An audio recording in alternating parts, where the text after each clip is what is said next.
Next we have Venti, and although Venti is my favorite character in the game, it's really sad that he is, he got power trapped by Kazuha and Sucrose and so many other anime characters, but I still use him a lot in the Pro 9, 10, 11 because his suction and everything is just so great. He instantly deletes everything, it's just so great with like smaller enemies or, Venti-able content that we call. It's just, he's really amazing in those kinds of situations.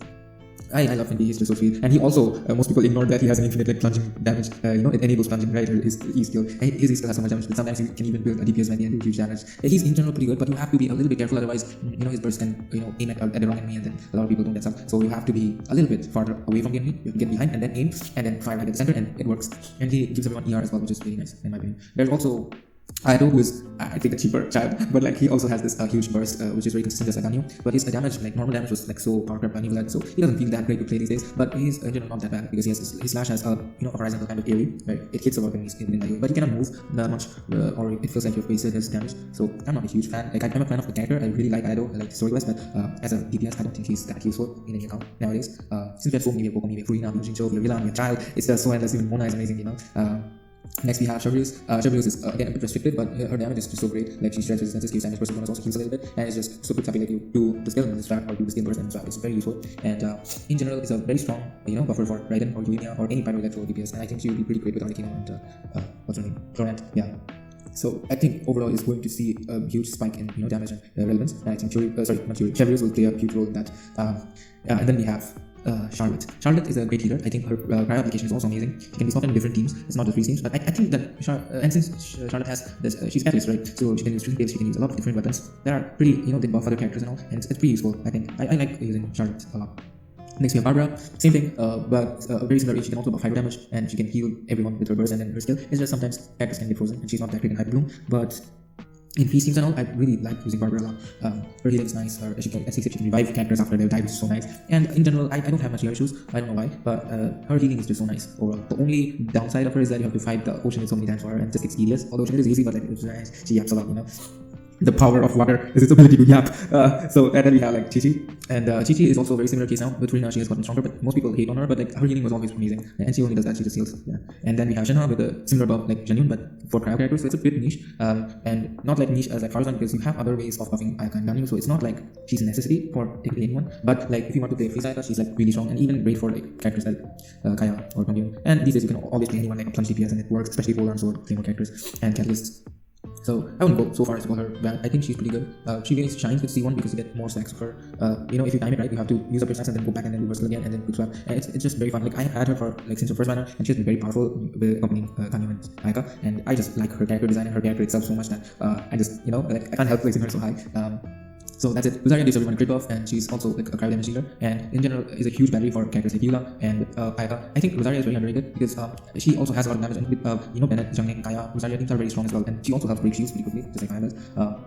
But because she has this crit rate buff, and she's cryo, so cryo resistance can give almost 30%. And imagine a Scaramouche who doesn't have much crit rate, and Kabuki points or something like that right there. I can't pronounce it properly, but whatever. So you get a lot of crit rate from Rosaria, plus on Scaramouche, so you can completely focus on crit damage and attack, and not worry too much about crit rate. So that's a pretty big deal, and Rosaria is helpful in a lot of scenarios. Next we have Nilo, and Nilo has been pretty much a disappointment. I know she's strong with the right characters, but if you don't have Kokomi, if you don't have Nahida, recently I don't have Kokomi. So basically, I know that in Yoi in every scenario she has this huge bloom damage, but I seriously don't understand how to build her team. Which character needs EM, which character is like triggering, how do I heal because the blooms deal damage to me and it feels like I'll die, and then it's so restrictive because there's Gendo and Hydro. I love the character so much, I pulled her, and then I didn't get Nahida, and I regretted because she can't do much, and I play her in Wave and stuff. And no, I don't hate her, I really like her, but like if I had to name one regret, because since I like every character anyway, I would say like I shouldn't have gotten Nilo so early. I should have focused on getting Nahida, Kokomi, or Maiju, and then maybe Jincho, and then got Nilo, and then it would be nice. People who say that you can play Nilo with 4-star, they're lying. It doesn't work that way, or you have to be really, really great at the game, which I probably am not. And I really don't like Nilo or using Nilo that much. She feels restrictive, just 2 characters, like 2 elements, and it's obviously not going to be that useful against every kind of enemy, right? Like if you have wind resistant characters,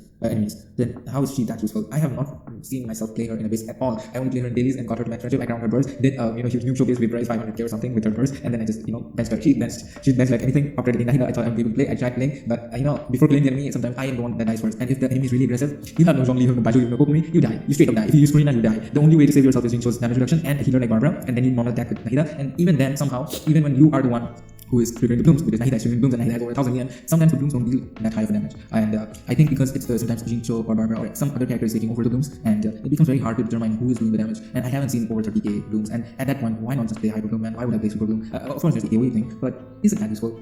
You cannot even slot in Kazuha, so you can group your enemies. So it feels very scattered. Like her playstyle is just feels so scattered. I'm still placing her high because I know a lot of people love using Needle and think that she's very amazing like DPS.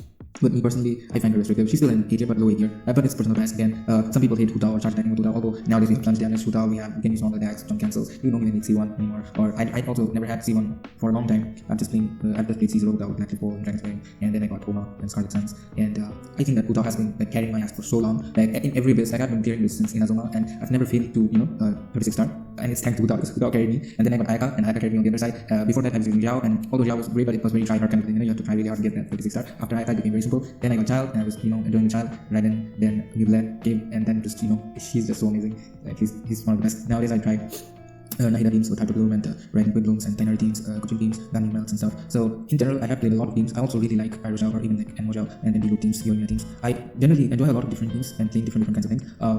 So I would still say that Huta feels very comfortable to play compared to a character like Nilo, because it's just not for me. Next we have Nico, again very restrictive. You need Geo stuffs to make him work, and even then he just feels a bit lackluster because he cannot break shields that quickly, but he still does it. But he's just not that amazing as every type of content. Some people who have hyper invested in him would obviously find it better, but he's not that amazing. But he's good. I think with high constellations he is even better.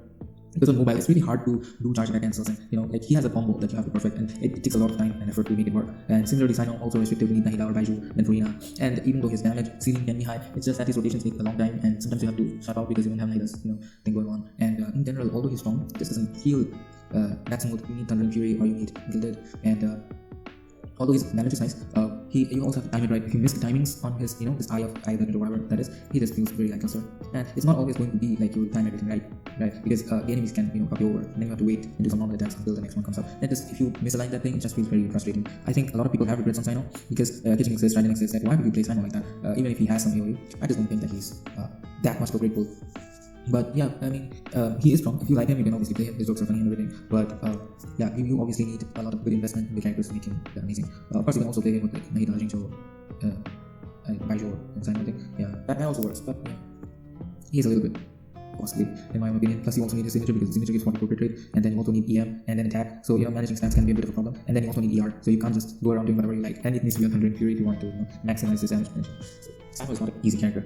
Same goes for Yuda. You need Raiden, you need Rosaria, you need Zhongli, so you can max your stats, or you need at least this 2D guy. What's his name? I always forget that guy. The monster at night. Yeah, whatever. So Yuna needs physical damage buffs, so you need to farm Pale Flame, or you can go Gladiator 4-piece with this normal attack damage, but it doesn't do much for her. And if you have Pale Flame, you're pretty good. You also get the Dragon's Spine Tamer for free. These days you can also plunge with Genuine, and although she is like cool if you have enough energy, crush the burst every time. Yeah, but it's hard to get good crit damage plus having good physical damage bonus, and then some energy, and then a lot of attack. So it's a bit hard, I think, to play Yula properly. And also a lot of enemies are so resistant to physical damage. It's just all the Abyss enemies tend to be very resistant to physical, so she doesn't also feel that great in that regard. But if you use a C6 Bennett Furina and official kind of a team, then you can also get Super Conduct and Pyroman and stuff, and you can vaporize, and overall DPS can increase with a different kind of build. You can also go with Hyper Bloom and other kinds of things. And since her own DPS is really high, you can just pair her with maybe Cookie or Nahida Yelan, and she can deal damage. So she is more flexible than the others. But why would you play her instead of someone else? She doesn't do anything that unique that you choose her over other characters. And Layla is a pretty good shooter, but not as great as some of the S tier ones like Zhongli or Baiju. And Beidou has Electro Application. She deals some damage, but it's also hard to get her burst back very quickly, although she has a nice shield and damage reduction. I like using Beidou, but I often don't find much use for her in many scenarios because there are other characters that I would rather play. There's also Kirara, who at C4 I think starts giving that application properly, but in aggregate teams she's great. She's a great shielder though, and basically they're so funny to look at, and I love cats, so she's just one of my favorite characters. But yeah, I really need C4 to make her work. But if you have C4, she's pretty good, pretty decent pick. Same goes for Toma. You get Pyro Application and a shield. The shield might not be very strong, but the resistance interruption is really nice. And you have Burden bombs as well these days. So these 4 shielders, Layla, Widow, Kirara, and Toma, they have other use cases other than just being shield. But it's not as strong as characters like Zhongli, Baiju, or shielders that have more utility than just but yeah, these 4 also have utility, but they are not as useful. That's why they're low ATM. I also have Klee, and Klee feels so funky to play, but we can plunge these days. But she has so much pyro that sometimes she overtakes the Hydra, so it's a bit. She still feels a little bit funky compared to other characters. I don't think I enjoy her as much. But yeah, if you're playing double Hydra and stuff like that, Bennett, she can be a very strong carry, and she's nice. But yeah, it's not after having so many powerful DPSs, she just feels a bit lackluster. Hazel again, a pretty good DPS with skill damage and all, but 4-star scalings and MMO, it just doesn't feel as great. It feels like a moderate downgrade kind of thing, So I'm not a huge fan of Hazel. But as a 4-star, he's really strong, so he's there. Yanfei, again, similar to Ki, you have to be very careful with how you use your charge attacks and then burst and everything. At C4, she also becomes a shield, and you can also plunge these days. And she's overall very strong, but yeah, again, why would I play her over some other powerful characters like Luka or Hoyo-Mix or even Dami?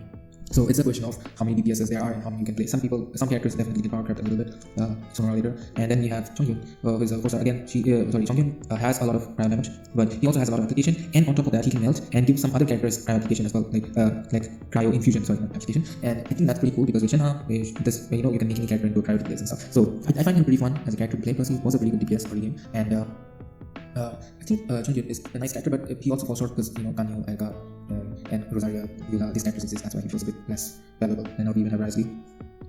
And next we have Yao Yao, who is a good healer, but you have to spend heal time, and then the application is also not that high, so it feels a bit like a loss for people who prefer Nahida or Baiju or even like on-fielding with Denari. I think she's great for people who do not have certain characters, but for people who already have characters that have good info application, she feels a little bit lackluster. Diana, again, worse shield than most of the other characters, but she can heal and give you some EM buff at C6. So she is useful in certain scenarios, but most of the time you will not be playing her as much. And even with Reina, her healing is not that great that you prefer her over other characters. But yeah, in the Morgana team and stuff, she will see a lot of use cases in different scenarios. Even in Group games, I think she has, she can reduce stamina usage and stuff. So yeah, she's a nice character. She has a lot of utility, but she can be a battery, she can heal, she can shield, she can cleanse, she can give you more stamina, and all of these things are really nice. But again, she's a jack of all trades and master of none, so it just feels like not that great to slot her in the team. Yeah, so she's a little bit lower, but she's still a great unit.